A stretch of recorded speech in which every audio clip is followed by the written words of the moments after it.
से अगर डुप्लीकेट हम दो हैं तो ना राम के नाम की दो कैमरे को जूम कर थोड़ा सा। We are live. नमस्कार सभी वीएलई भाई बहनों को। आज जो हमारी सीरीज है डीजीपे पे चर्चा जो हम पहले करते आए, बीच में कुछ टाइम गैप हो गया, आज हमने फिर से वो चर्चा रिज्यूम करी आपके साथ। तो आप सबका डीजीपे पे चर्चा में स्वागत है। हम लोग आज डीजीपे के कुछ नए इनिशिएटिव्स, डीजीपे में क्या चैलेंजेस थे, अभी कैसे हमने उसको रिजॉल्व किया है, उसके बारे में बात करेंगे।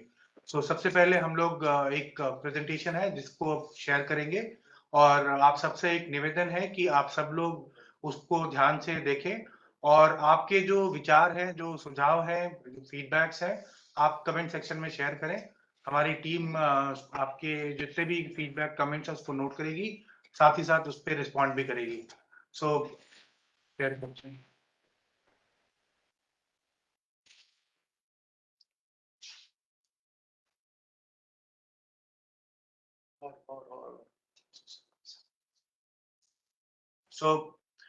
in the series of DGPay Charcha, this is fourth such Charcha, and we welcome you all. First of all, we would request, like I told you, we would request your valuable feedback so that we can also try to respond, clarify on your doubts, and work on betterment of our application of DGPay.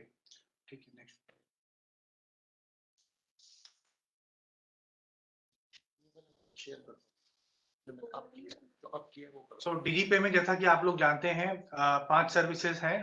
Cash deposit है, cash withdrawal है, balance inquiry है, mini statement है, micro ATM है, wallet top up जो digital सेवा portal का डीजीपे के balance के थ्रू कर सकते हैं, और अभी सस्पेंडेड है for the time being because कुछ नई गाइडलाइंस हैं, उसके हिसाब से हमें अपने सिस्टम में चेंज करना पड़ रहा है। तो अभी डीजीपे जो मेन पोर्टल है उस पे डीएमटी बंद है, पर डीजीपे जो लाइट एप्लीकेशन हमारा उसमें डीएमटी स्टार्ट हो चुका है। उस पे अगर किसी को डीएमटी करना है तो डीजीपे लाइट ऐप इंस्टॉल करके अपने को रजिस्टर करके डीएमटी की सर्विसेज वहां से कर सकते हैं।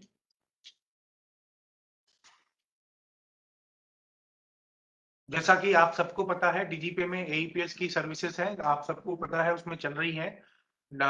उसके अलावा आप डीजीपे में माइक्रो एटीएम की सर्विस भी है। माइक्रो एटीएम जो है ये पोर्टल जो हमारा चेसी का है, eSeva.chesicloud.in, चेसी बाजार में जाके वहां से आप ये माइक्रो एटीएम ऑर्डर कर सकते हैं 2100 रुपीज में, और आपको हम लोग जो हमारी कोशिश रहती है 1 हफ्ते के अंदर आपको मिल जाए। लॉजिस्टिकल इश्यूज है, उन सब की वजह से कभी हो सकता है ये थोड़ा डिले हो जाता है, जहां तक हमको फीडबैक मिला है। We are working with our partners, logistical partners, कि इसको और कैसे एफिशिएंट बना सके। तो हमारा अभी काफी उसमें इम्प्रूवमेंट है और हम लोग 1 हफ्ते के अंदर अभी कोशिश कर रहे हैं कि आपको अपना माइक्रो एटीएम मिल जाए।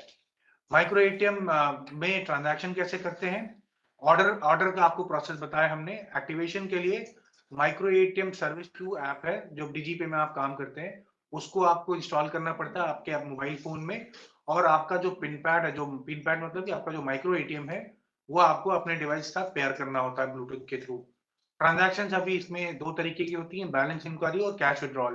तो अगर कार्ड के थ्रू अगर कोई बैलेंस इंक्वायरी करना चाहता है अपने अकाउंट की, तो वो माइक्रो एटीएम अपने कार्ड के थ्रू माइक्रो एटीएम में आके कर सकता है डीजीपे पर। और कैश विड्रॉल सर्विस, जैसा कि हमारे अभी करीब 42,000 वीएलईज हैं जो ये सर्विस अभी दे रहे हैं। तो हमें ये ईयर एंड तक कोशिश कर रहे हैं कि हम लोग 80,000 वीएलईज तक ये सुविधा पहुंचाएं। तो जो भी वीएलई इंटरेस्टेड है, हमें जाके आप माइक्रो एटीएम ऑर्डर कर सकते हैं सीसी पोर्टल पर, और हम लोग आपको सारा सहयोग करेंगे कि आपका जल्द से जल्द वो माइक्रो एटीएम एक्टिवेट हो जाए। अब माइक्रो एटीएम में हमें कुछ सावधानी बरतनी पड़ती है। उसके लिए क्या करना है क्या नहीं करना है, क्योंकि बहुत सेंसिटिव इंफॉर्मेशन होती है कार्ड पे, इसलिए हम लोग ध्यान से करें। कस्टमर्स को भी बताएं कि अपना जो बेसिक जानकारी जो आरबीआई कहता है कि अब अपने पिन ना शेयर करें, किसी को पिन ना बताएं, अपना सीवीवी ना बताएं। तो ये चीजें हमें वीएलई को एजुकेट करना है, अपने कस्टमर को एजुकेट करना है, और हमें भी ध्यान रखना है कि ऐसा कुछ वायलेट ना करें। तो डूज क्या जो हमें द बेस्ट प्रैक्टिस हमें करना चाहिए अपने सेंटर पे कार्ड ट्रांजैक्शन करते वक्त। जब भी हम ट्रांजैक्शन करते हैं तो उसमें हम लोग उस ट्रांजैक्शन की रिसीप्ट कस्टमर को दें। जो भी ट्रांजैक्शन करते हैं उसका रिकॉर्ड रखें, एक सेपरेट रजिस्टर मेंटेन करके। अभी हम लोग रजिस्टर दिखाएंगे एईपीएस का, उसी तरह थोड़ा बहुत चेंज करके माइक्रो एटीएम का भी रजिस्टर बना सकते हैं।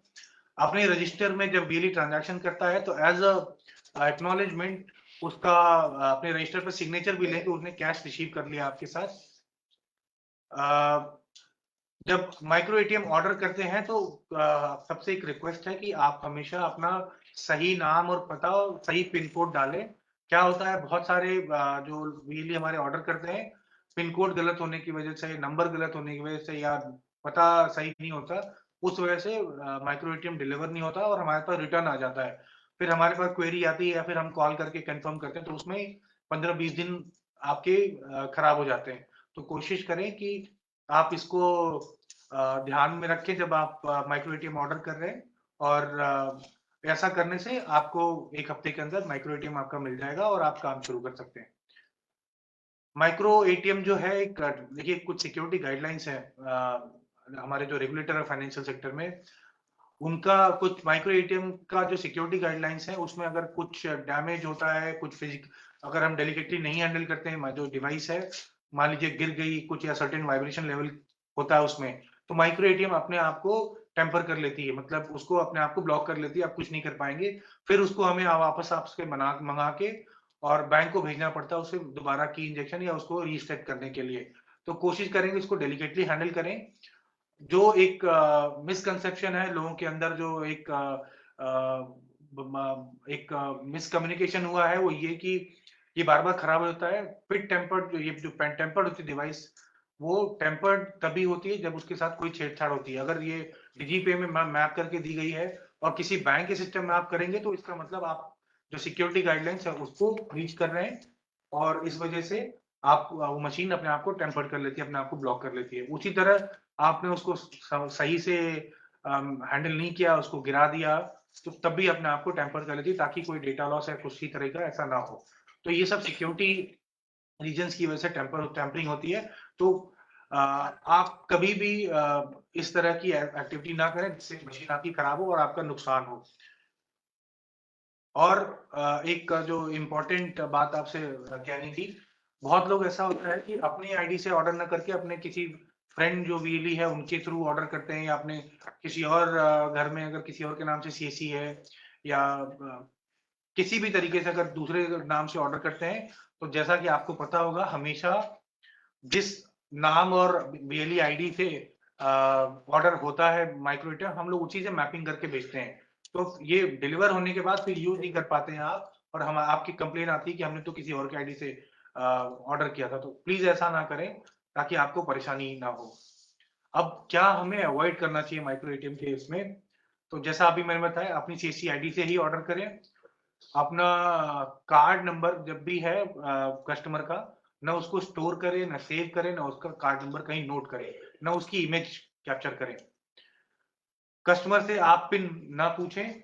कस्टमर से आप जो माइक्रो एटीएम मशीन है आप कस्टमर को दे दें ताकि वही पिन डाले। आप उससे पूछ के पिन ना डालें। ये पिन बहुत सेंसिटिव होता है, कभी कुछ फ्रॉड होता है तो आप पे ब्लेम आ सकता है। कोई भी वेली भाई बहन इस तरह की कोई एक्टिविटी ना करें जिससे उनकी इंटीग्रिटी पे कोई क्वेश्चन करे।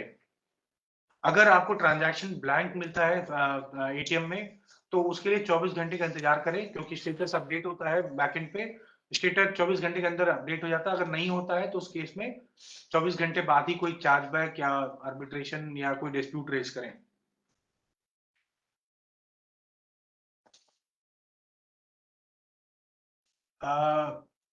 जब जब आप अपने माइक्रो एटीएम डिवाइस पे कोई ऐसा सॉफ्टवेयर, एक्सटर्नल सॉफ्टवेयर ना इंस्टॉल करें जिससे वो डिवाइस को कॉपी करे, हैक करे, या उसमें किसी तरह का सिक्योरिटी ब्रीच करे, तो इसका जरूर ध्यान रखें।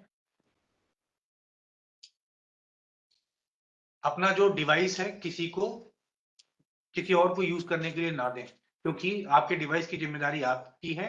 अगर कोई ऐसी फ्रॉडलेंट ट्रांजैक्शन होती है तो क्योंकि डिवाइस आपकी थी, तो आपसे ही जो एज पर रेगुलेटरी गाइडलाइंस है वो रिकवरी होगी और आप ही को रिस्पॉन्सिबल ठहराया जाएगा।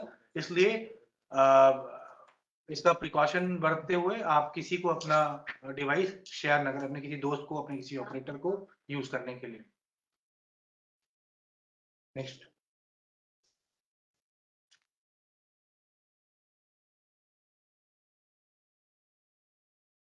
अब आते हैं एईपीएस कैश डिपॉजिट। अभी एईपीएस कैश डिपॉजिट की बात करते हैं। एईपीएस कैश डिपॉजिट जैसा कि आप सबको पता है कि डिजीपे में लाइव हो गया है। डिजीपे लाइट में अभी हम लोग टेस्टिंग फेज में, उसको भी थोड़ी देर में स्टार्ट करेंगे। तो अभी तक 24 बैंक जो लाइव गए हैं उनमें से उनकी ट्रांजैक्शन हो सकती है, बट बैंक्स जैसा कि आपको पता है और आप लोग हमें बताते रहते हैं कि बहुत सारे बैंक्स की ट्रांजैक्शन नहीं होती है। तो उस केस में आप उसमें फोर्सफुली ट्रांजैक्शन ट्राई ना करें। अगर आता है कि सर्वर नहीं अप है बैंक का या ट्रांजैक्शन नहीं हो रही है, तो इसका मतलब उस बैंक ने अभी टेम्पररी वो अपना डिपॉजिट सर्विसेज बंद कर रखा है अपने कस्टमर्स के लिए ऑफर्स। तो इसलिए उसकी ना करें। जो बैंक्स का डिपॉजिट हो रहा है उन्हीं का करें। अगर उसमें कोई तकलीफ आती है तो कस्टमर को रिसीव जरूर दें, ताकि अगर उसको ट्रांजेक्शन सक्सेसफुल होने के बाद भी क्रेडिट नहीं मिलता है तो अपने ब्रांच में जाके वो बता सके कि उसको क्रेडिट नहीं मिला है। तो और जहां हमारा टिकट सिस्टम है आपको पता है, सीसी का टोल फ्री नंबर आपको पता है हमारा, उस पे आप कंप्लेन कर सकते हैं अगर आपकी कोई सुनवाई नहीं हो रही है बैंक ब्रांच में या बैंक कस्टमर केयर पे। तो हम लोग फिर थ्रू जो चैनल है बैंक में डिस्प्यूट रेज करने का, उसको हम लोग रेज करके कोशिश करेंगे कि आपका इश्यू रिजॉल्व करेगा। जहां तक आपको पता है कि जो कैश डिपॉजिट सर्विस है इसमें कोई चार्ज नहीं लेना होता, जैसा कि डीएमटी में 1% चार्ज लेना होता है, कैश डिपॉजिट सर्विस फ्री है। इसमें कस्टमर का बैंक आपको पेमेंट करता है, जिसके लिए हम आपको आगे उसका एक इंटरचेंज फी का कुछ परसेंटेज शेयर करते हैं। तो इसके लिए आप कस्टमर से कोई चार्ज ना करें, ये कस्टमर को ये सर्विस फ्री ऑफ कॉस्ट देनी है। डिपॉजिट ट्रांजैक्शन होने के बाद हमेशा कस्टमर को कैश डिपॉजिट की स्लिप जरूर दें, और कस्टमर से कैश तभी लें जब आपको सक्सेस मैसेज स्क्रीन पे आ गया है। आपको ये भी पता होगा, जो हमने पिछली बार बताया था, डिजिटल सेवा पोर्टल जो वॉलेट है, जो डीएसपी का वॉलेट है, आप डीजीपे से रिचार्ज कर सकते हैं जिसका कोई चार्ज नहीं है। तो आप इस सर्विस को यूज करते हो, डीजीपे पे जो लोग भी काम करते हैं अपने क्रेडिट बैलेंस को यूज करके डिजिटल सेवा पोर्टल का जो आपका वॉलेट है उसको टॉपअप कर सकते हैं रियल टाइम में, और आप जो चार्जेस, जो गेटवे चार्जेस हैं उससे बच सकते हैं। तो आप इसका इस्तेमाल करिए। और इसमें जो फेल्योर है, इसमें एक्सटर्नल डिपेंडेंसीज बहुत कम है, इसलिए ये जो अगर फेल्योर आपको मतलब टाइम बिंग मिलता भी है तो इवनिंग में जब रिकंसिलिएशन होता है तो हम लोग उसको, अगर सक्सेस हो चुका है, हमारे पास आपका बैलेंस कट चुका है, तो उसको बैकएंड से हम लोग अपडेट कर देते हैं और आपका टॉपअप सक्सेसफुल हो जाता है। नेक्स्ट। बैक तो आपको वॉलेट टॉपअप के कुछ बेनिफिट्स बताएं। जैसा कि आपको पता है अभी जो नया इनकम टैक्स गाइडलाइन आया है गवर्नमेंट का, तो 20 लाख अगर आईटीआर फाइल नहीं किया है तो आपने देखा होगा, अगर आईटीआर फाइल नहीं किया है किसी वीएलई ने पिछले 3 साल का, तो 20 लाख से ज्यादा अगर कैश विड्रॉल करता है बैंक से, जैसा कि आप जानते हैं, आप कैश देते हैं, आपके डिजीपे लेजर में आपका बैलेंस अपडेट होता है, फिर आपके पे आउट करते हैं, आपके अकाउंट में पैसा आता है और आप जाके अपने बैंक से कैश लेके आते हैं। अगर हमारा जो स्पॉन्सर बैंक है इंडसइंड बैंक, अगर वो नहीं है उसकी ब्रांच, तो आप किसी न किसी और बैंक से आपका अरेंजमेंट है जहाँ पे आप कैश निकाल के ले आते हैं। तो आपको, जैसा कि सभी को एक इनकन्वीनियंस फेस हो रही है आजकल, 20 लाख से ज्यादा कैश विड्रॉल करते हैं तो आपको चार्जेस लगते हैं 2%, और 1 करोड़ के ऊपर जाते हैं तो 5% लगते हैं। और अगर किसी ने आईटीआर फाइल किया है 3 साल का, तो 1 करोड़ के ऊपर जाके 2% टीडीएस चार्ज होता है। तो आप उसको ईयर एंड पे अपना आईटीआर फाइल करके क्लेम कर सकते हैं, पर फॉर द टाइम बीइंग वो 2% आपका स्टक हो जाता है सिस्टम में। तो इसके लिए कैश मैनेजमेंट करना बहुत जरूरी है। तो उसके लिए हमने ये सुविधा डीजीपे में दी थी कि बहुत सारे वीएलई जो इलेक्ट्रिसिटी बिल का कलेक्शन करते हैं, इंश्योरेंस करते हैं, उसमें बिल कलेक्शन होता है, बहुत सारी सीसी की सर्विसेज जिसको आपको कैश में पेमेंट आता है, तो उस कैश को आप यूटिलाइज कर सकते हैं डिसबर्समेंट में। तो डिसबर्समेंट करते हैं तो आपका जो कैश आया, मान ली बिजली का बिल कलेक्ट किया तो 1% से 3% तक हमें चार्जेस मिलते हैं, बीपीएस से किया तो कुछ एक फिक्स चार्जेस हैं बिल कलेक्शन के, तो वो आपको उस पर तो इनकम हुई, आपने जो कैश को डिसबर्स किया उसी कैश को, इसको पता है आप बैंक में टेलर देखते हो जहाँ पे कैश कैश का जो काउंटर होता है, वो जो कैश आता है उसी कैश को बांटते हैं। उसी तरह आप भी अपना यूटिलाइजेशन कर सकते हैं कैश को। आपका कैश आया किसी सर्विस को देने के बाद, उसी कैश को आप डिसबर्स कर सकते हैं, किसी कोई कस्टमर को जो विड्रॉ करने है उसको दे सकते हैं। तो इससे आपका कैश मैनेजमेंट ठीक हो जाएगा, आपको बार बार ब्रांच नहीं जाना पड़ेगा, और जो आप ब्रांच से कैश लेके आते हैं उससे जो चार्जेस लगते हैं, जो इनकन्वीनियंस होती है, आपको वहां जाना पड़ता है, उस वो कॉस्ट जो है आपकी सेविंग होती है। और आपके जो बैंक ब्रांचेस में क्यू होता है, भीड़ होती है कैश निकालने के लिए, आप उससे भी बच सकते हैं। अब एक डिजी पे लाइट आपने देखा होगा, हमने काफी जगह हमारे हमारे जो डिस्ट्रिक्ट मैनेजर्स हैं, स्टेट हमारे स्पोक्स, हमारी टीम आपको कहती होगी कि डिजी पे लाइट पे भी आप लोग आ जाएं। तो उसके लिए हमने जो डिजी पे लाइट एक ऐप बनाया था, एक फॉल बैक ऐप हमारा, कि अगर डिजी पे में कभी प्रॉब्लम आती है तो डिजी पे लाइट पे आप आके ट्रांजैक्शन कर सकते हैं, या डिजी पे लाइट कभी डाउन तो डिजी पे ट्रांजैक्शन कर सकते हैं। तो अब सभी वीएलई से रिक्वेस्ट है कि दोनों ऐप अपने सिस्टम अपने उसमें इंस्टॉल कर लें, और कभी किसी भी ऐप में तकलीफ है तो दूसरे ऐप से आप काम कर सकते हैं। अभी जैसा कि आप स्क्रीन पे देख पा रहे होंगे, हमने डीजीपे लाइट ऐप की जितनी भी ट्रांजैक्शन है, आपका जो हम 80% कमीशन शेयर करते हैं डीजीपे में या डीजीपे लाइट में, हम 10% एक्स्ट्रा पे कर लेंगे। अभी जो रिपब्लिक डे बोनांजा चल रहा है, 21 दिसंबर से हमने स्टार्ट किया था, 26 जनवरी तक चलेगा। तो 26 जनवरी के बाद जितने भी एरियज ने ट्रांजैक्शन किया है डीजीपे लाइट ऐप पे, आपका तो जो डेली कमीशन वो तो रेगुलरली जा रहा है, जो 10% कमीशन है आपको कैलकुलेट करके एक साथ पेमेंट कर देंगे। तो आप सबसे रिक्वेस्ट है कि ये जो स्कीम निकाली हमने, इसका फायदा उठाएं, ज्यादा से ज्यादा ट्रांजैक्शन करें डीजीपे लाइट पे, अपने आप को रजिस्टर करके एक्टिवेट करें, ट्रांजैक्शन करें, और जो ये एडिशनल इनकम का अभी जो स्कीम चल रहा है उसका फायदा उठाएं। अब डीजीपे लाइट के बारे में बताते हैं कि डीजीपे लाइट ऐप क्या है और किस तरह काम करता है। तो डीजीपे लाइट ऐप जो है, ऑनबोर्डिंग थोड़ा सा डिफरेंट है इसमें। जैसा कि आप डीजीपे में अपने आप को इंस्टॉल करने के बाद आप रजिस्टर करते हैं, और आपका जो डिजिटल सेवा पोर्टल पे क्रेडेंशियल पड़े हुए हैं वहां से वो अपने आप फेच करके हो जाता है। पर डीजीपे लाइट थोड़ा डिफरेंट है। डीजीपे लाइट में आपका डिजिटल सेवा पोर्टल का कोई इंफॉर्मेशन हम फेच नहीं करते, आपको सारी इंफॉर्मेशन खुद डालनी पड़ती है। रियल टाइम पे हम वो सारी चीजें वेरीफाई करते हैं as per guideline, DC onboarding guideline, वो वेरीफाई करके हम लोग आपको बैकएंड से एक्टिवेट कर सकते हैं, और उसके बाद आप ट्रांजैक्शन कर सकते हैं। जो सर्विसेज डीजीपे लाइट में उसके बारे में बता दें, आधार एईपीएस की सारी सर्विसेज एक्सेप्ट डिपॉजिट है। डिपॉजिट भी हम लोग काम कर रहे हैं, जल्दी जल्द ही उसमें डिपॉजिट की सर्विस भी एक्टिवेट हो जाएगी। आधार टू आधार ट्रांसफर स्टार्ट हो जाएगा, और आधार पे स्टार्ट हो जाएगा।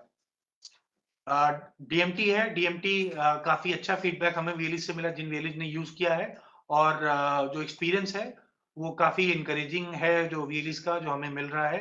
तो आप सभी लोग डीएमटी को यूज करें।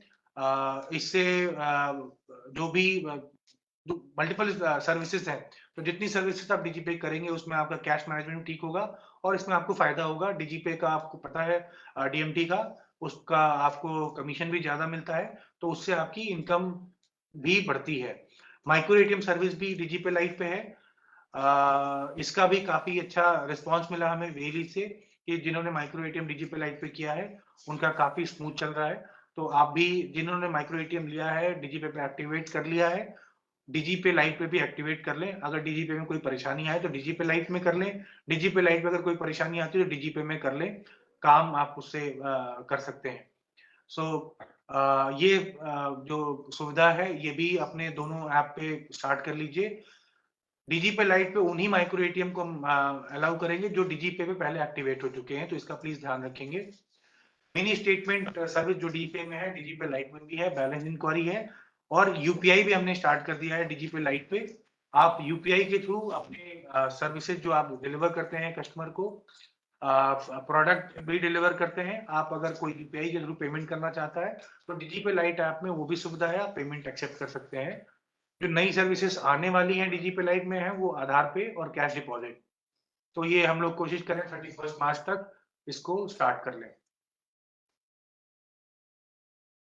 डीजीपे लाइट में जैसा कि आप डीजीपे में जब आप ऑथेंटिकेशन करते हैं तो आपको बायोमेट्रिक ऑथेंटिकेशन करना पड़ता है। डिजी पे लाइट में हमने कुछ ऐसा प्रोविजन किया है कि dual authentication, two factor authentication जो गाइडलाइन है, अगर आप लॉगिन आप पिन से कर सकते हैं ओटीपी से, और जो टू फैक्टर ऑथेंटिकेशन जो गाइडलाइन है, जब आप एईपीएस करने जाते हैं तो बायोमेट्रिक ऑथेंटिकेशन करके आप एईपीएस ट्रांजैक्शन कर सकते हैं। तो हम लोग कंप्लायंस भी कर दिया, पर अगर एईपीएस नहीं कर रहे हैं, आप डीएमटी और कार्ड ट्रांजैक्शन करते हैं, तो उसके लिए आपको बायोमेट्रिक ऑथेंटिकेशन करने की जरूरत नहीं पड़ेगी। जो AEPS light DGP lite app है, वो विंडोज और एंड्रॉइड दोनों प्लेटफॉर्म पे काम करता है। विंडोज में वेब वर्जन है इसका जो काम करता है, और एंड्रॉइड पे इसका क्लाइंट ऐप डाउनलोड करके आप कर सकते हैं। अभी हम लोग लिंक के थ्रू दे रहे हैं सभी वीएलईज को। डिजी पे लाइट ऐप से हमारी जो टीम की तरफ से एक मेल जा रहा है, उस लिंक पे आप क्लिक करके अपने आप को ऑनबोर्ड कर सकते हैं। एक ओटीपी लॉगिन के टाइम एक ओटीपी की जरूरत होती है, जो 24 घंटे के लिए वैलिड होती है अगर आप एक्टिव हैं तो। इसमें एक आईवीआर सपोर्ट सिस्टम है। आईवीआर मतलब कि अगर आपको कोई तकलीफ है तो उस पर डायल करके आप अपनी जो परेशानी है उस ऑप्शन को चूज करके अपना सोल्यूशन अपना सोल्यूशन सपोर्ट जो हमारा सिस्टम वो करेगा। इसमें लाइव चैट फैसिलिटी भी है व्हाट्सएप के थ्रू, तो आप व्हाट्सएप पे भी जाके चैटबॉट है, चैटबॉट पे आप जाके अपने चैट कर सकते हैं सिस्टम से। आपका अगर कोई ऐसा स्टैंडर्ड प्रॉब्लम है तो उसका रेजोल्यूशन भी वहीं पे हो जाता है। आप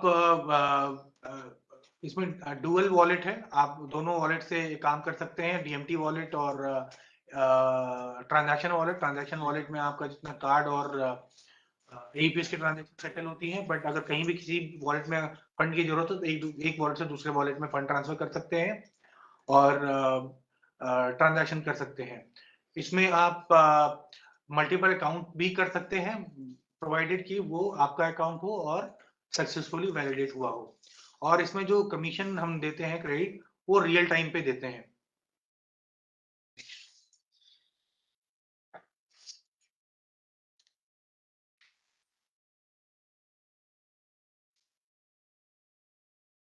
तो डिजी पे लाइट कैसे स्टार्ट कर सकते हैं, इसके लिए हमारे कलीग हैं विनय, वो आपको ऑनबोर्डिंग प्रोसेस बताएंगे, किस तरह डिजी पे लाइट ऐप पे ऑनबोर्ड होना है और कैसे काम करना है। ठीक है, यहाँ से नहीं आ पाएगा। डिजिटल लाइट ऑनबोर्डिंग हमने बहुत एक सिंपल प्रोसेस बनाया है कि इसमें हम जो डिटेल्स ले रहे हैं वीएलई से, तो जो बेसिक डिटेल्स लेते हैं हम उसका यूजर नेम लेते हैं, उसका मोबाइल नंबर लेते हैं, ईमेल आईडी, शॉप का नाम और आपकी स्टेट। ये 4 डेटा आप अपने यहाँ अपने डिस्ट्रिक्ट टीम में जो आपके डिस्ट्रिक्ट मैनेजर हैं और जो आपके स्पोक है वहाँ पर डीजीपे के, आप उनके साथ शेयर कर सकते हैं। जब आप डेटा उनको शेयर कर देंगे तो वो 2 या 3 दिन में आपकी एक यूजर क्रेडेंशियल आपका बन जाता है डीजीपी लाइट का, और वो आपके पास मेल के थ्रू और मैसेज के थ्रू आपके पास आ जाएगा आपका क्रेडेंशियल, आपकी लॉगिन आईडी पासवर्ड आ जाएगा और आपको लॉगिन डिटेल्स भी उसमें मेंशन होगी। अभी बहुत से लोग लॉगिन डिटेल्स मांग रहे हैं कि लॉगिन कैसे करना है डीजीपी लाइट के ऊपर। तो आपके पास जो मैसेज आया है डीजीपी लाइट टीम की तरफ से, आप उस मैसेज या ईमेल को देखेंगे तो उसमें लॉगिन डिटेल्स पहले से दी हुई है। आप वहां पर जाकर आप क्लिक करेंगे तो आप रिडायरेक्ट हो जाएंगे सीधा लॉगिन पोर्टल पे।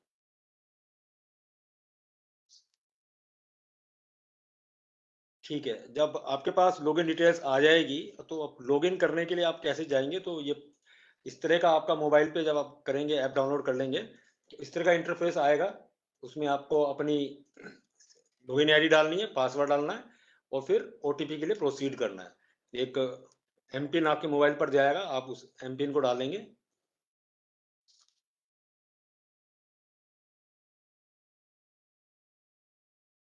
ठीक है, अब जब आप लॉगिन कर लेंगे तो इस तरह की एक ऐप खुल जाएगी आपकी।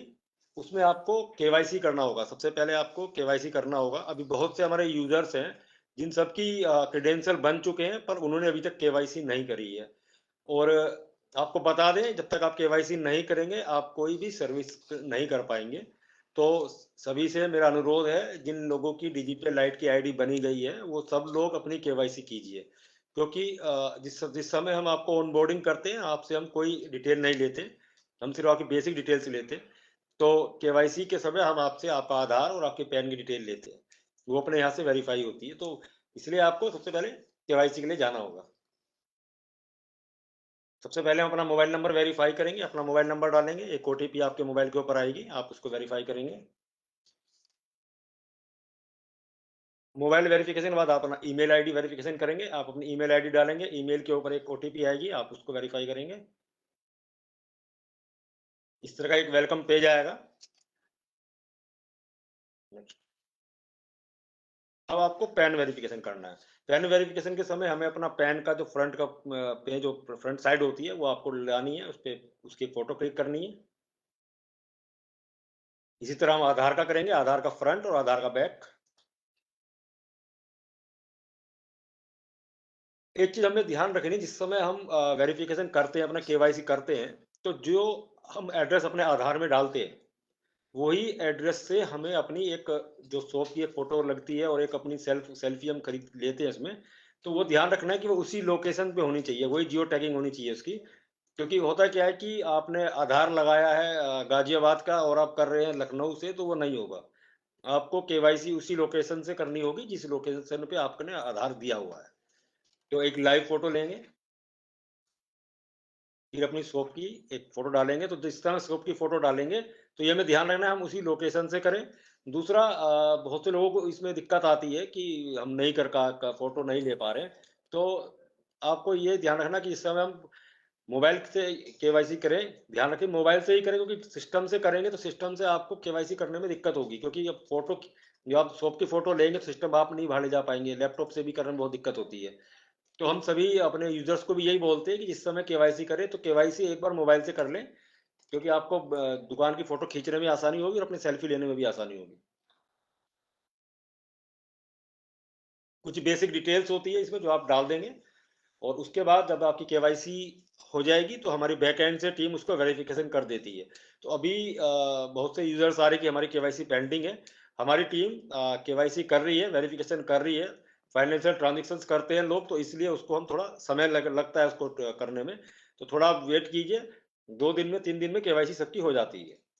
तो इस तरीका का पोर्टल आपका खुल जाता है जब आप केवाईसी कंप्लीट हो जाएगी।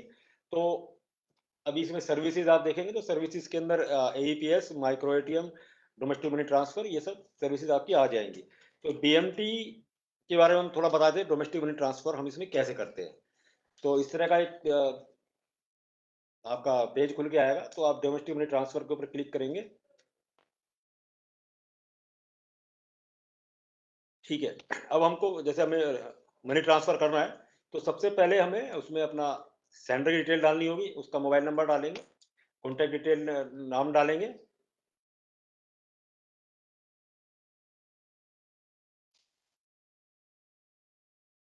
आपने रजिस्टर किया तो सबसे पहले आपको रेमिटर को रजिस्ट्रेशन करना होगा, मतलब जो पैसा डालने के लिए आया है। आपने उनका नाम डाला, उनको रजिस्टर किया उनके मोबाइल से।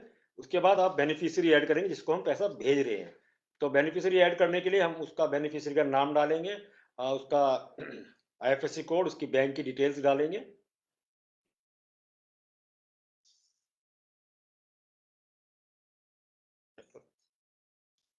ये सब डिटेल डालने के बाद इसमें एक ऑप्शन होता है, आपको बेनिफिशियरी अगर आपको चेक करना है, वेरीफाई करना है कि ये बेनिफिशियरी जो मैंने डाला है वो मोबाइल नंबर, वो उसकी बैंक डिटेल सही है या गलत है, तो इसमें बेनिफिशियरी चेक करने का भी ऑप्शन होता है, वेरीफाई करने का। तो वेरीफाई करने में आपके 2 रुपये करीब कटते हैं, 2.5 रुपये कटते हैं। तो इस समय आप वेरीफाई करना, अगर आप पूछ लेंगे उससे कस्टमर से कि आप वेरीफाई करना या नहीं करवाना चाहते हैं, तो सेफर ऑप्शन के लिए आप पहले उसको वेरीफाई कर दीजिए, उसमें 1-2 रुपये ही कटता है। तो वो वेरीफाई हो जाता है कि हाँ यही बैंक डिटेल्स है जो उन्होंने डाली है। बैक करो, एक बार बैक करो। अच्छा, इसके अंदर एक सबसे अच्छी बात यह है कि जिस समय आप हम पैसा भेजते हैं डोमेस्टिक मनी ट्रांसफर में, तो हम 75,000 तक, अप टू 75,000 तक रुपीज एक मोबाइल नंबर से भेज सकते हैं एक मंथ में। और इसमें हम हमारे पास ऑप्शन है कि आईएमपीएस के थ्रू भेज रहे हैं या एनईएफटी के थ्रू भेज रहे हैं। तो जिस तरह इसमें लिमिट आ रही है, अवेलेबल लिमिट, मतलब अभी 50,000 रुपये तक वो भेज सकते हैं, मतलब वो 25,000 की लिमिट अपनी कंज्यूम कर चुके हैं। तो उस तरह की उसकी लिमिट भी उसके अंदर उसकी दिखती रहती है, कितनी लिमिट है कितनी लिमिट नहीं है। बेनिफिशियरी डिटेल आपने डाली, कंफर्मेशन के लिए आपके पास आएगा, कंफर्म की करेंगे आप, ये आपका सक्सेस का आ गया है मैसेज। तो बहुत सिंपल प्रोसेस है इसके अंदर। अभी तक हमें एक लगभग 7-8 महीने हो गए करते करते, 1 साल से भी ज़्यादा हो गया वैसे तो।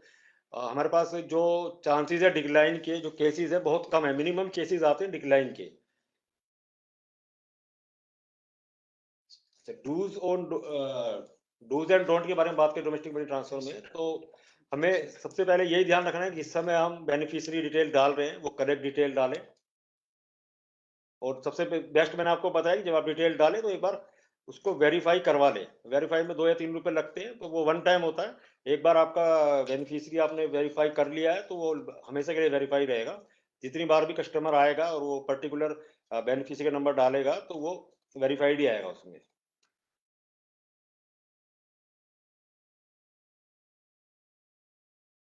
ठीक है, एक चीज हमें ध्यान रखनी है, जैसा कि एईपीएस में भी पहले हम बताते हैं, जो भी आप ट्रांजेक्शन करते हैं, कुछ भी ट्रांजेक्शन करते हैं, आप उसका लॉग जरूर मेंटेन करें, उसकी डिटेल्स मेंटेन करें अपने यहाँ, कोई बेनिफिशियरी कहाँ पैसा गया वो सब अपने पास मेंटेन करें, कि बाई चांस अगर ट्रांजेक्शन का रेस्पॉन्स नहीं आता है तो आप वेट कीजिए। ठीक है, और ये सब कभी कभी क्या होता है, बैंक से रेस्पॉन्स होने में टाइम लगता है, तो इसे थोड़ा वेट कीजिए, जब रेस्पॉन्स आ जाएगा तो वो आप पैसा ले सकते हैं उनसे।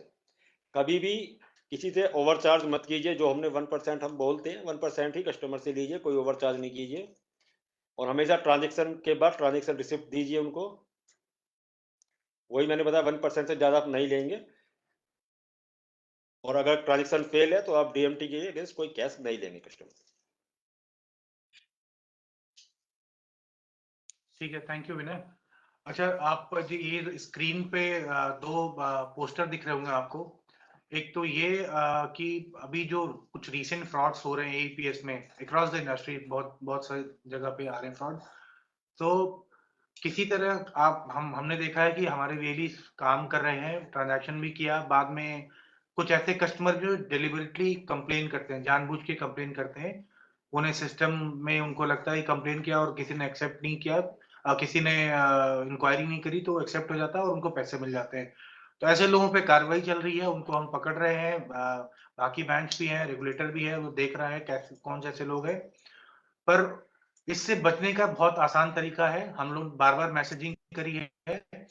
सभी डेली अपना जो भी ट्रांजैक्शन करता है उसका रजिस्टर मेंटेन करें। फॉर्मेट भी हमने शेयर किया था अपने स्टेट टीम के थ्रू, आपके व्हाट्सएप ग्रुप्स में मैसेजिंग भी करी थी। तो इसमें सभी लोग ये प्रैक्टिस शुरू कर दें, अपना रजिस्टर मेंटेन करें, कस्टमर से सिग्नेचर लें और उनको बोलें कि ये फॉर्मेट है, उनको बोलें कि सारी डिटेल उसमें रखें और कुछ ऐसा जो डिस्प्यूट का केस आता है उसमें सिग्नेचर लें, उनका थंब लें, जो भी आपके पास है। और अगर कोई डिस्प्यूट आपके पास जाता है तो वो रिप्रेजेंट करें।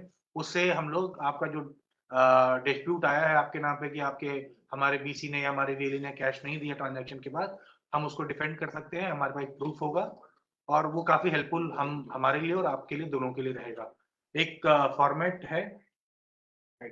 और जो जिन जिन कस्टमर की जो भी हमें एडवाइस मिली है एनपीसीआई साइड से कि कस्टमर की आईडी जरूर रखें, मास्क आईडी की कितने ट्रांजैक्शन किया उसकी डिटेल रखें, सो दैट अगर फ्यूचर में कोई डिस्प्यूट रेज करता है कोई कस्टमर तो हम उसको इजीली ट्रैक कर पाए, उनका डिटेल, उनका फोन नंबर भी चेक कर लें।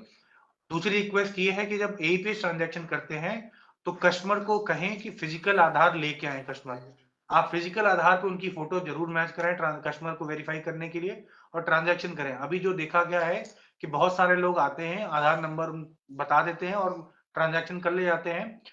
वो फोर्ज्ड आधार है, कहीं ना कहीं कुछ ना कुछ प्रॉब्लम हुई इसी सिस्टम में, किसी गलत तरीके से किसी का आधार बना है और अब वो लोग जाके फ्रॉड कर रहे हैं। उसमें हमारे वेरीज का भी काफी नुकसान हुआ। उनके सेंटर पे आए, ट्रांजैक्शन किया उन्होंने और अपना कोई एक्चुअल आइडेंटिटी प्रूफ दिखाया नहीं। तो आप सभी से रिक्वेस्ट है कि फिजिकल आईडी प्रूफ जरूर देखें कस्टमर का। अगर आधार से ट्रांजैक्शन कर रहे हैं तो आप फिजिकल आधार बोलिए कि कस्टमर जरूर लेके आए, ताकि आप वेरीफाई कर लें कि सही कस्टमर है और जिस कस्टमर का ट्रांजैक्शन कर रहे हैं वो खुद वो कस्टमर आया हुआ है। दूसरा, जब फिंगरप्रिंट ऑथेंटिकेशन करते हैं तो ध्यान रखें कहीं फिंगरप्रिंट पे किसी ने कुछ अटैच तो नहीं कर रखा है। बहुत जगह ऐसा होता है कि बहुत तरीके से फ्रॉड होते हैं। आप काफी जो वीएलई बहुत टाइम से काम करते हैं समझते होंगे। तो जरूर ध्यान रखें कि कोई भी कस्टमर ऐसा आता है उसकी फिंगर आप चेक कर लें, सैनिटाइज कर लें, साफ सुथरा अपनी मशीन है उसका हाथ साफ करा के तब ट्रांजैक्शन करें।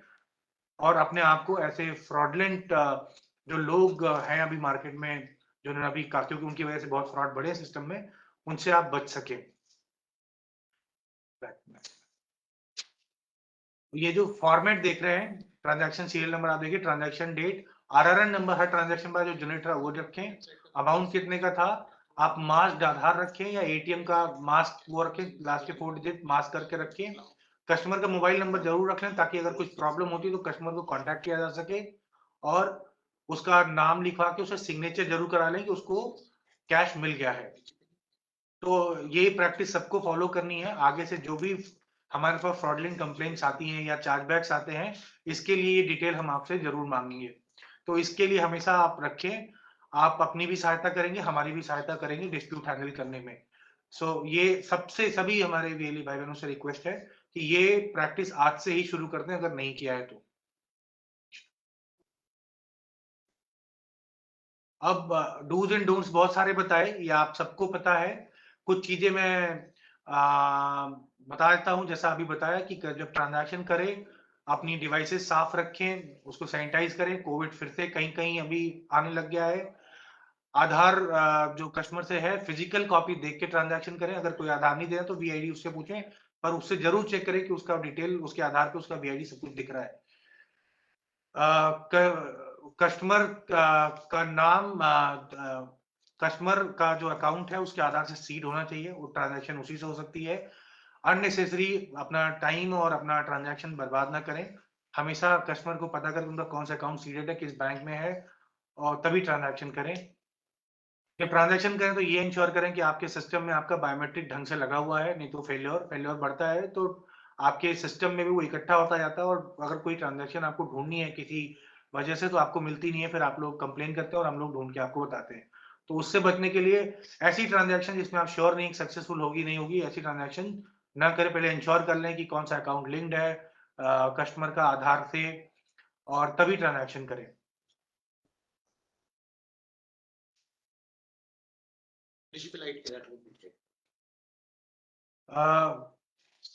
जब कैश डिस्पर्स कर देते हैं तो जैसा मैंने बताया उस जो फॉर्मेट दिखाया था उस फॉर्मेट में कस्टमर से एक्नॉलेजमेंट जरूर कराएं कि हाँ उसने कैश ले लिया है आपसे। उसके लिए उनका सिग्नेचर, थंब कुछ भी है वो लेना है आपको। अगर कोई हमारे VLE अफोर्ड कर सकते हैं, अपने सेंटर पे बहुत सारे VLE कर भी रहे हैं, हमने देखा है। और बहुत सारे VLE अगर उनके ऊपर फ्रॉडलेंट केस का कस्टमर ने लगाया कि हमारे साथ फ्रॉड हुआ है, तो हमारे VLE ने वीडियो प्रूफ दिया है, क्योंकि उन्होंने अपने यहाँ कैमरा लगा रखा था उसका, और उसमें वो रिकॉर्ड होता था कि कस्टमर आके ट्रांजैक्शन करके गया है। तो अगर आप कर सकते हैं तो वो आप अपने सिस्टम, अपने सेंटर में वो कैमरे जरूर, CCTV कैमरे जरूर फिक्स कराएं। सिक्योर, अपने आप को सिक्योर करने के लिए फिंगरप्रिंट फ्रॉड्स जो हो रहे हैं, और ट्रांजैक्शन फेल्योर कम करने के लिए जो ऑथेंटिकेशन फेल्योर्स होते हैं उसके लिए DigiPay में आप जैसा कि जानते हैं आइरिस काम करता है, आइरिस मशीन का यूज कर रहे हैं, और उससे अपने आप को आइरिस स्कैनिंग से जो फिंगरप्रिंट फ्रॉड है उसको अपने आप को सेफगार्ड कर सकते हैं। अपने शॉप की ब्रांडिंग, देखिए क्या होता है कि लुक एंड फील जितना अच्छा होता है लोग अट्रैक्ट होते हैं। तो अपने शॉप को प्रॉपर DigiPay बैनर ब्रांडिंग साफ सुथरा करके, हमने कुछ पहले शेयर किया था किस तरह करना चाहिए, उस तरह अपने सेंटर को लगे कि ये कुछ बैंकिंग आउटलेट है, यहाँ पे फाइनेंशियल ट्रांजैक्शन होती है, उस तरह का अपने शॉप को, अपने ऑफिस को, जहां भी आप काम करते हैं उस तरह का लुक एंड फील देने की कोशिश करें। क्या नहीं करना है, अवॉइड करना है, कस्टमर की पर्सनल डिटेल्स बिना उसकी कंसेंट के स्टोर नहीं करें। जैसा कि रजिस्टर हमने बताया, रजिस्टर में जो लेना है वो तो लेना है, बट कभी भी उसका आधार अपने पास स्टोर करके ना रखें, या कोई ऐसी पर्सनल इंफॉर्मेशन जो नहीं होनी चाहिए उसको स्टोर ना करें अपने आप अपने पास में। जब आपको सक्सेस मैसेज मिले तभी आप कैश डिसबर्स करें। अगर ब्लैंक मैसेज फेल्योर होता है तो आप ना करें। अगर किसी कारणवश अगर कस्टमर का अकाउंट डेबिट हो जाता है तो उसको कहें कि अपनी ब्रांच में जाके अपनी ट्रांजैक्शन स्लिप के साथ कंप्लेन करें। अगर आपको रिफंड नहीं आया है कैश में, आपके लेजर में, DigiPay लेजर में, तो आप कस्टमर को रिफंड ना करें, वो कस्टमर के अकाउंट में ही पैसे जाते हैं। अगर कस्टमर के बैंक का सर्वर डाउन है, उस केसेस में कभी होता है कि कस्टमर का जो अकाउंट डेबिट हो जाता है पर हमें सक्सेस नहीं मिलता और हम आपको सक्सेस नहीं दे पाते आपके सिस्टम पे, तो उस केसेस में जो रिफंड होता है वो कस्टमर के अकाउंट में ही होता है। तो ये बात कस्टमर को समझा के रखें। ये 3 दिन के अंदर हो जाता है, बट फिर भी to be on safe side आप 7 दिन का बता के चलें कि 7 दिन के अंदर वो रिफंड उनका बैंक खुद ही करेगा। ठीक है।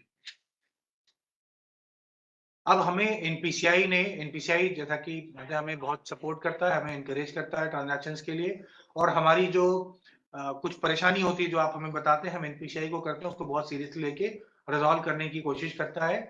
एनपीसीआई ने एक नया ऐप डिजी साथी ऐप लॉन्च किया है। चैट बॉक्स भी है, उनका टोल फ्री नंबर भी है। डिजिटल पेमेंट में किसी कस्टमर को कोई तकलीफ होती है तो उस इन नंबर्स पे एनपीसीआई से चैट कर सकता है, टोल फ्री नंबर पे बात कर सकता है। उनका डिजी साथी ऐप डाउनलोड करके उसमें अपनी कंप्लेंट्स डाल सकता है, उनसे जानकारी डिजिटल पेमेंट की ले सकता है। तो हम सभी वीएलई से एक रिक्वेस्ट है, ये हम अभी क्रिएटिव बना के देंगे।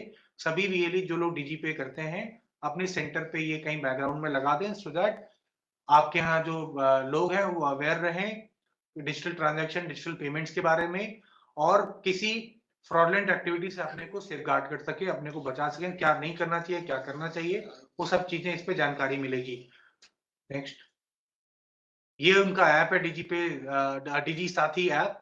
इसका आप उस पर चैट भी कर सकते हैं उनके साथ। तो ये डिजी साथी ऐप डाउनलोड करके इसकी जानकारी ज्यादा से ज्यादा आप ले सकते हैं। ये डिजी साथी हेल्पलाइन नंबर जैसा कि मैंने बताया 24/7 है। आपको डिजिटल पेमेंट जितनी भी होती है उसमें एपीएस भी आता है। अगर कोई तकलीफ है तो यहाँ भी आप बात करके उनको बता सकते हैं कि क्या तकलीफ आती है। सो बेस्ट प्रैक्टिसेस की बात करें, बहुत सारे वीएलईज की स्टोरीज हम लोग पब्लिश करते रहते हैं अपने ट्विटर हैंडल्स के थ्रू। फेसबुक पे बहुत सारे हमारे स्टेट रिकॉग्नाइज करते हैं, बताते हैं।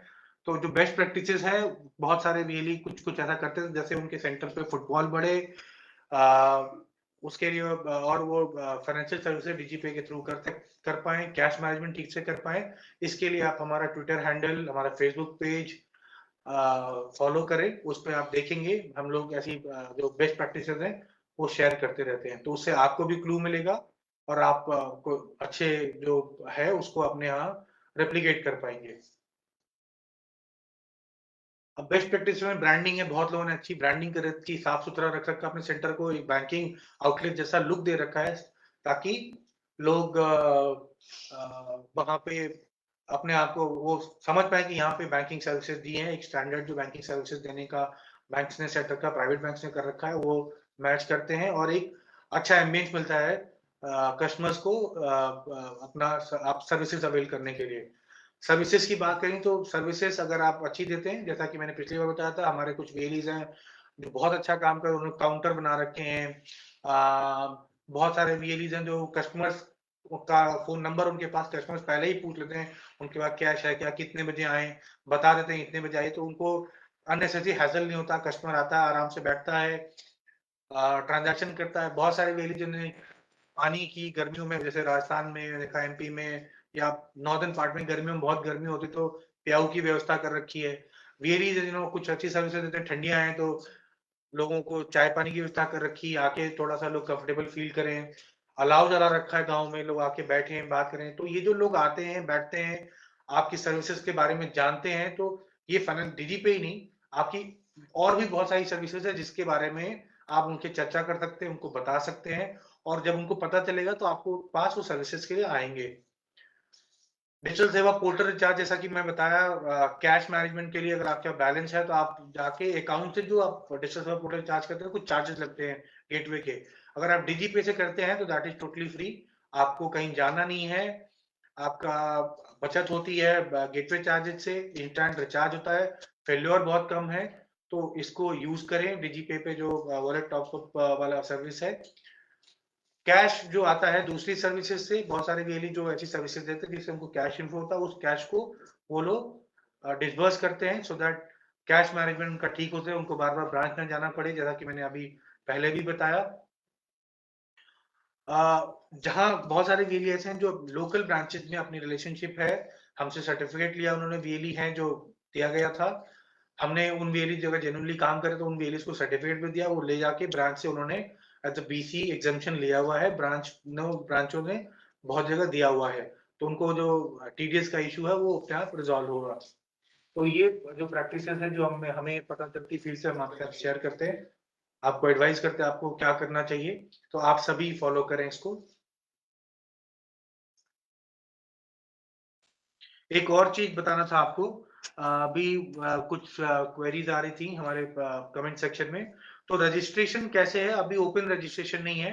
आप अपने डीएम्स को अपनी डिटेल दे दें कि आपको डीजीपी लाइट पर रजिस्टर करना है। वो लोग एक एक्सेल फॉर्मेट है, उस फॉर्मेट में डिटेल भर के अपने स्टेट्स को दे देते हैं, वो लोग वेरीफाई करके हमें दे देते हैं और हम लोग आपका वाइट लिस्टिंग कर देते हैं। उसके बाद आपको लिंक जाता है, उस लिंक पे आप लोग क्लिक करके अपने आप को रजिस्टर कर सकते हैं, केवाईसी कर सकते हैं। एक आईवीआर नंबर भी डीजीपी लाइट का 8069649701, अभी स्क्रीन पे अगर शेयर कर सकते हैं तो वो कर देंगे। तो ये आईवीआर पे कॉल कर, अगर कोई तकलीफ होती है तो कॉल कर लें। केवाईसी जो होती है वो T+1 पे होती है।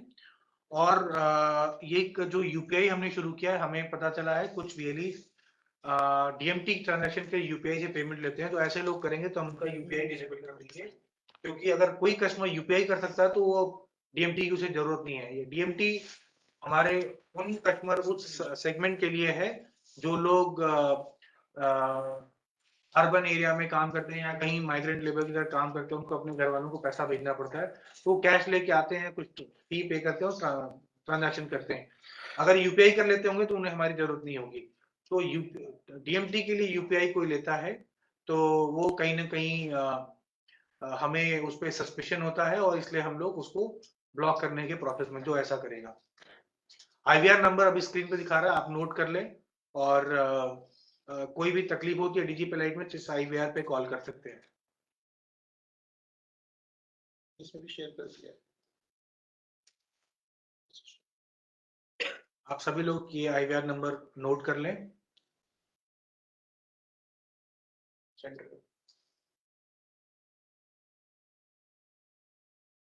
आईवीआर नंबर मैं एक बार फिर रिपीट कर देता हूं, 806964970।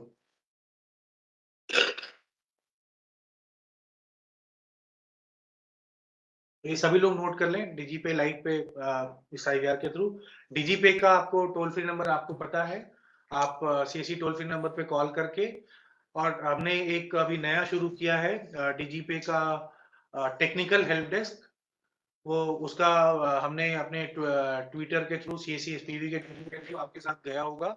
आप उन नंबर्स पे कॉल करेंगे, डीजीपे में कोई टेक्निकल इशू है तो एक specialized technical support help desk है डीजीपे के लिए, बैंकिंग सर्विसेज के लिए। उस पर आप कॉल करके अपनी जो भी टेक्निकल प्रॉब्लम्स हैं उस वहां से आप रिजॉल्व करा सकते हैं। बाकी समस्याओं के लिए आप हमें टिकट रेज कर सकते हैं और उस टिकट पे हम लोग, जैसा कि आपको बताता, 3 दिन के अंदर आपको रिस्पॉन्ड करते हैं, आपको आपकी जो भी प्रॉब्लम है उसको सॉल्व करने की कोशिश करते हैं। तो ये जो हमारे हेल्प डेस्क नंबर्स हैं उस पे आप कॉल करें, टिकट रेज करें अपनी परेशानियों के लिए, हम रिजॉल्व करने की कोशिश करेंगे। दूसरा, अभी किसी भी तरह की परेशानी के लिए हम लोग अवेलेबल हैं मंडे टू सैटरडे। आप हमारे इस पे कॉल कर सकते हैं, बट डीजीपे पे अभी स्टेबल हो चुका है। जो भी परेशानियां थी, हमें मालूम इनकन्वीनियंस हुई, तकलीफ हुई, हमने भी कोशिश करी कि आपकी तकलीफ को जितनी जल्दी जो आपकी परेशानी उसको रिजॉल्व कर सके, कोशिश करिए। बट फिर भी किसी को रह गई, उसके लिए जो भी आपको इनकन्वीनियंस हुई उसके लिए हमें वी रिग्रेट फॉर दैट, हमें उसके लिए खेद है। हम कोशिश कर रहे हैं कि उसको और बेहतर बनाए जो हमारी सर्विस है, और आपके फीडबैक को हम बहुत पॉजिटिवली लेते हैं, उस पर काम करते हैं। तो इसके साथ ही आज का ये सेशन क्लोज करते हैं। Thank you so much. आप सभी वीएलई को ज्वाइन करने के लिए बहुत बहुत धन्यवाद। रहने दे